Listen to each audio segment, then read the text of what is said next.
Kolkata night রাইডার্সে এবারে তারকার ভিড় আরও বেড়েছে।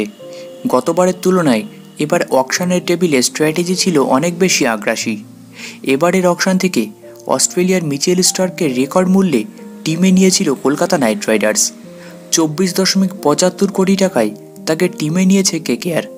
স্টার্কের মতো আইপিএল ইতিহাসের সবথেকে দামি প্লেয়ার যেমন নাইট স্কোয়াডে রয়েছেন, তেমনই রয়েছেন এমন কয়েকজন ক্রিকেটার যারা 22 গজে সেইভাবে এখনও নাম অর্জন করতে পারেননি।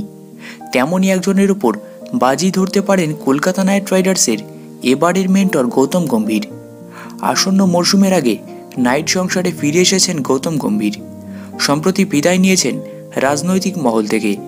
পুরো ফোকাস এখন ক্রিকেটের দিকে করতে পারবেন গম্ভীর। গম্ভীর বরাবর জুনিয়র প্লেয়ারদের নিয়ে কাজ করতে ভালোবাসেন। এবারেও তার ব্যতিক্রম হবে না বলেই মনে করা হচ্ছে। বরং মনে করা হচ্ছে স্কোয়াডের নামি দামি প্লেয়ারদের পাশাপাশি অনামি প্লেয়ারদের খেলিয়ে তৈরি করে নিতে পারেন গৌতম গম্ভীর।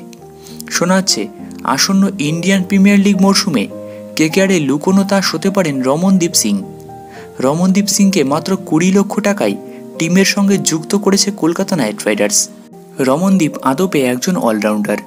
ইন্ডিয়ান প্রিমিয়ার লিগে খেলার অভিজ্ঞতা ইতিমধ্যে তার রয়েছে। অতীতে মুম্বাই ইন্ডিয়ান্সের হয়ে কিছু ম্যাচে খেলেছেন।